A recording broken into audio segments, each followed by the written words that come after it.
روس کا کیوں دورہ کیا تھا، پیوٹن کے ساتھ کیوں تعلقات عمران خان کے بہتر ہو رہے تھے، لاکھ اختلاف ہوں لیکن اس کے باوجود ہم عمران خان کی رہائی کا مطالبہ کرتے ہیں اور اس معاملے کو ٹرمپ انتظامیہ کے سامنے بھی اٹھائیں گے۔ اب اس سے ایک چیز یہ تو کلیئر ہو گئی، یہ جو کہا جاتا ہے نا کہ سی پیک کے خلاف تھا عمران خان اور چین سے جو ہے وہ تعلقات خراب کر لیے تھے، یہ تو امریکہ خود کہہ رہا ہے۔ امریکہ خود کہہ رہا ہے کہ چین کو فوقیت دی جا رہی تھی عمران خان کے دور میں، جس کی بنا پر اس وقت کی جو انتظامیہ ہے، امریکن انتظامیہ، وہ ناراض تھی اور اسی بنا پر رجیم چینج کے حوالے سے وہ جو کچھ بھی کیا گیا تھا وہ اسی لیے کیا گیا تھا، اس ناراضگی کی بنا پر۔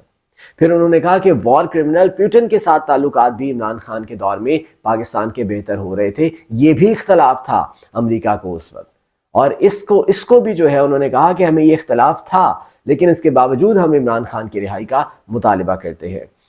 انہوں نے لکھا کہ ہم نہیں چاہتے کہ پاک امریکہ تعلقات خراب ہوں، عمران خان پاکستان کے معروف لیڈر ہیں، ان پر جعلی سیاسی مقدمات بنائے گئے، انہیں فوری رہا ہونا چاہیے۔ امریکی سینئر کانگریس مین جو ولسن اس خط میں یہ مطالبہ کر رہے ہیں کہ عمران خان کو رہا ہونا چاہیے۔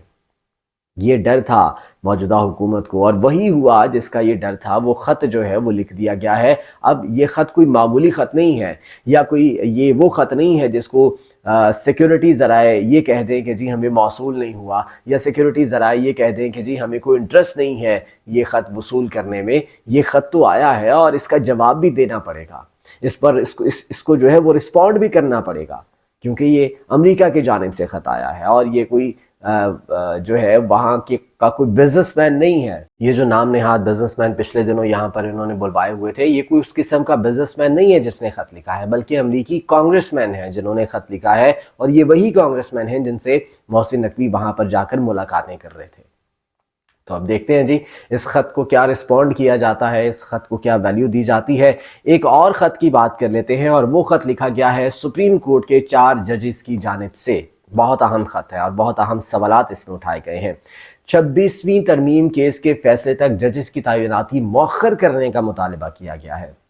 26ویں یعنی ترمیم کے حوالے سے درخواستیں گئی تھی سپریم کورٹ میں، اس پر انیشیل سماعت ہوئی تھی، نوٹسز جاری ہوئے تھے اور اس کو پھر ملتوی کر دیا گیا تھا۔ مین وائل ایک سپریم جوڈیشل کمیشن کا اجلاس ہونے کے لیے جا رہا ہے، سپریم جوڈیشل کونسل کا، جس میں مزید ججز سپریم کورٹ میں لانے کا فیصلہ کیا جائے گا۔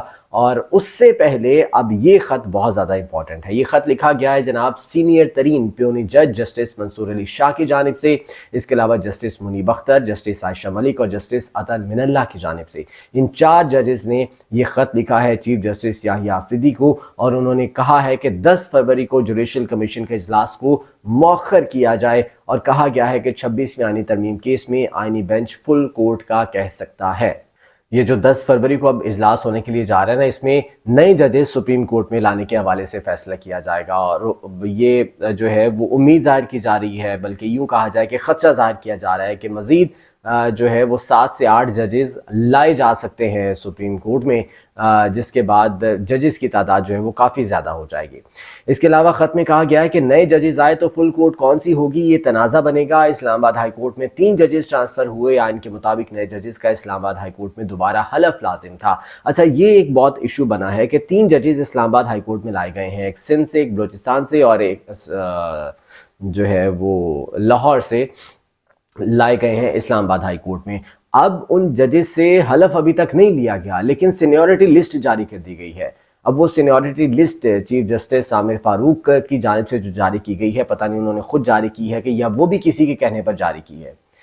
یہ روایات کے خلاف ہے، بلکہ یہ جو ہے اس طرح سے پہلے کبھی ہوا ہی نہیں ہے اور نہ ہو سکتا ہے۔ یہ انتظامی امور کے خلاف ہے کہ بغیر حلف اٹھائے ججز کی سینیورٹی لسٹ جو ہے وہ جاری کر دی جائے۔ اچھا، پھر اس خط میں یہ جو 4 ججز نے خط لکھا ہے، اس میں یہ سوال اٹھایا گیا ہے کہ موجودہ حالات میں ججز لانے سے کورٹ پیکنگ کا تاثر ملے گا۔ پوچھنا یہ چاہتے ہیں کہ عدالت کو اس صورتحال میں کیوں ڈالا جا رہا ہے۔ یہ ان 4 ججز کی جانب سے اس خط میں سوال کیا گیا ہے۔ پھر کہتے ہیں کہ کس کے ایجنڈے اور مفاد پر عدالت کو اس صورتحال سے دوچار کیا جا رہا ہے۔ خط میں مطالبہ کیا گیا کہ 26ویں ترمیم کے فیصلے تک ججز تعیناتی کو مؤخر کیا جائے، کم از کم آئینی بینچ سے فل کورٹ کی درخواست پر فیصلے تک تعیناتی کو مؤخر کیا جائے۔ خط میں یہ نقطہ بھی اٹھایا گیا ہے کہ آئینی بینچ اگر فل کوٹ کی درخواست سے منظور کرتا ہے تو فل کوٹ تشکیل کون دے گا؟ یہ بہت اہم سوالات ہیں جو کہ اس خط میں اٹھائے گئے ہیں انچارج ججز کی جانب سے۔ پھر یہ کہا گیا کہ اگر موجودہ آئینی بینچ نے ہی کیس سنا تو اس پر پہلے ہی عوامی اعتماد متزلزل ہے۔ اگر موجودہ آئینی بینچ ہی 26ویں آئینی ترمیم کے حوالے سے کیس سنتا ہے تو یہ آئینی بینچ ہی بینیفیشری ہے اس 26ویں آئینی ترمیم کا، عوام کا تو اعتماد اس پر ہے ہی نہیں ہے، تو کیسے یہ کیس سن سکتا ہے؟ یہ بہت اہم سوال اس میں اٹھایا گیا۔ پھر یہ کہا گیا کہ جاننا چاہتے، ان 4 ججز نے سوال کیا ہے، جاننا چاہتے ہیں کہ کس کے ایجنڈے اور مفاد کے لیے عدالت کی تذلیل کی جا رہی ہے۔ آپ سوچ سکتے ہیں کہ ججز کی جانب سے سپریم کورٹ کے چیف جسٹس کو خط لکھا گیا ہے اور یہ سوال کیا جا رہا ہے کہ کس کے کہنے پر تذلیل کی جا رہی ہے۔ اس وقت کیا صورتحال ہوگی عدلیہ کے اندر کہ جج مجبور ہو گئے ہیں خط لکھنے پر اور اس طرح کا سوال کرنے پر۔ کبھی آج تک ہسٹری میں دیکھا ہے؟ چلیں دنیا کی جو عدلیہ ہے اس کو تو سائیڈ پر رکھتے ہیں، پاکستان کی عدلیہ میں کبھی آج تک اس طرح کے حالات بنے ہیں کہ ججز جو ہے وہ یہ سوال کرنے پر مجبور ہو جائیں کہ کس کے کہنے پر عدلیہ کی اتنی تذلیل کی جا رہی ہے؟